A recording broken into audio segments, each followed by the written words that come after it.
প্রচণ্ড গরম, সেই গরমে ঘন্টার পর ঘন্টা রান্না না করে একদম সহজ পদ্ধতিতে এক রেসিপিতেই হবে বাজিমাত। কিভাবে এই রেসিপিটা আমি তৈরি করছি শুরু থেকে শেষ পর্যন্ত আমার সাথেই থাকো। ছোট্ট একটা ভিডিওতে লাইক দিতে কিন্তু ভুলো না। আর যারা আমার চ্যানেলে নতুন আছো প্লিজ চ্যানেলটা সাবস্ক্রাইব করে পাশে থাকা বেল আইকনে ক্লিক করে দিও। আর তোমাদের একটা লাইক কিন্তু আমাকে অনেক দূর এগিয়ে যেতে সাহায্য করে, তাই অবশ্যই ছোট্ট করে একটা লাইক দিয়ে দিও। এবার তাহলে চলো জেনে নেওয়া যাক কীভাবে তৈরি করছি।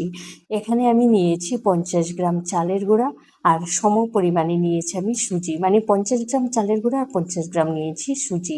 এবার ওই যে নর্মাল জলটা থাকে, আমরা যে জলটা খাই সেই ঠান্ডা জল দেবে, এখানে কিন্তু গরম জল ব্যবহার করে দিয়ে ভালো করে মিশিয়ে আমি 10 মিনিটের জন্য রেস্টে রেখে দেব। এটা 10 মিনিটের জন্য রেখে দেওয়ার পর আমি এখানে একটা পুর তৈরি করে নেব।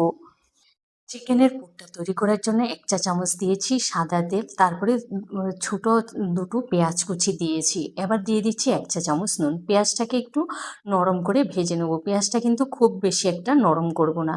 পেঁয়াজটা যখন হালকা একটু নরম হয়ে এসেছে, এবার ওর মধ্যে 1 চা চামচ দিয়েছি আদা বাটা, 1 চা চামচ দিয়েছি রসুন বাটা। আদা রসুন যদি একসাথে কষানো হয় তাহলে কিন্তু রসুনের কাঁচা গন্ধটা থাকে না। এবার কষানো হয়ে গেলে এর মধ্যে দিয়ে দিচ্ছি ক্যাপসিকাম কুচি, 3-4টে কাঁচা লঙ্কা কুচি, হাফ চা চামচ হলুদ গুঁড়া, আর দিয়ে দিচ্ছি তোমার 1 চা চামচ কাশ্মীরি লঙ্কার গুঁড়া। এটা একটা সুন্দর কালারের জন্য। এবার মশলাটাকে ভালো করে কষিয়ে নেব মশলার কাঁচা গন্ধ যাওয়া পর্যন্ত।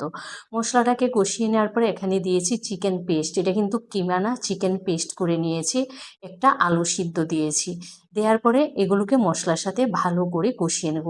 ওই বেশিক্ষণ না, ধরো 1 থেকে 2 মিনিট কষিয়ে নেওয়ার পর যখন পুরোপুরিভাবে তৈরি হয়ে গেছে পুরটা, তখন নামানোর আগে দিয়ে দিচ্ছি 1 চা চামচ গরম মশলার গুঁড়া, তারপরে দিয়েছি ধনে পাতা কুচি। সমস্তগুলোকে দিয়ে ভালো করে মিশিয়ে নেব। গ্যাসটা কিন্তু আমি অফ করে দিয়েছি। তো দেখো পুরটা কিন্তু পুরোপুরিভাবে তৈরি হয়ে গেছে। এবার পুরটাকে নামিয়ে এক পাশে রেখে পুরটা আমি ঠান্ডা করে নেব। 10 মিনিট পর দেখো সুজি আর চালের গুঁড়ার মিশ্রণটা কিন্তু ফুলে একদম দ্বিগুণ হয়ে গেছে। তোমাদের দেখাচ্ছি একদম ভালোভাবে ফুলে গেছে। যেহেতু এটা একটু ছোটো দানা সুজি, আর তোমাদের যদি সুজির দানাটা বড় হয় তাহলে কিন্তু অবশ্যই মিক্সারে একটু গুঁড়ো করে নেবে। তারপরে এখানে আমি দিয়েছি ওই তোমার 50 গ্রামের থেকেও একটু কম টক দই, আর সামান্য একটু দিয়েছি নুন। এবার দিয়ে ভালো করে মিশিয়ে নেব। আর আমি না টক দইয়ের বাটিটা দিয়ে সামান্য একটু জল দিয়েছি, মানে ওই 1 থেকে 2 চামচের মতো। এটা কিন্তু বেশি ঘনও হবে না, বেশি পাতলা হবে না। তোমাদের আমি কিন্তু ঘনত্বটা দেখিয়ে দিচ্ছি, তোমরা দেখতেই পাচ্ছ এর ঘনত্বটা কেমন হবে। এবার একটা প্যানে আমি তেল ব্রাশ করে নিচ্ছি। এখানে কিন্তু তেল দেবে না, তেল ব্রাশ করে নেব। একদম জিরো অয়েলে কিন্তু আমি এই রেসিপিটা তৈরি করব। আর একবার তেল ব্রাশ করলে তোমরা কিন্তু 3 থেকে 4টে পিঠা একেবারে তৈরি করে নিতে পারো। তো দেখো এবার 2 হাতা দিয়ে তারপরে যখন উপরটা শুকিয়ে এসেছে, ওই যে চিকেনের পুরটা আমি তৈরি করছি সেই পুরটা দিয়ে তারপরে ভালো করে ভাজ করে নেব। আমরা যেমন পাটিসাপটা তৈরি করি না, ঠিক সেভাবে কিন্তু ভাজ করে নেব। তোমরা দেখতেই পাচ্ছ একদম সহজভাবে উঠে যায়। তারপরে এই পিঠাটাকে আমি একটু এপাশ ওপাশ করে ভেজে নেব।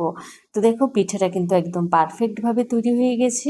একই পদ্ধতিতে আমি বাকিগুলো তৈরি করে নেব। একবার যদি তেল ব্রাশ করো এভাবে 3 থেকে 4টে পিঠা কিন্তু অনায়াসে তোমরা তৈরি করে নিতে পারো। তো ঠিক একই পদ্ধতিতে যখন উপরটা শুকিয়ে গেছে তারপরে আবারও পুরটা দিয়ে দিয়েছি চিকেনের, দেওয়ার পরে আবারও সেই একই পদ্ধতিতে ফোল্ড করে নেব।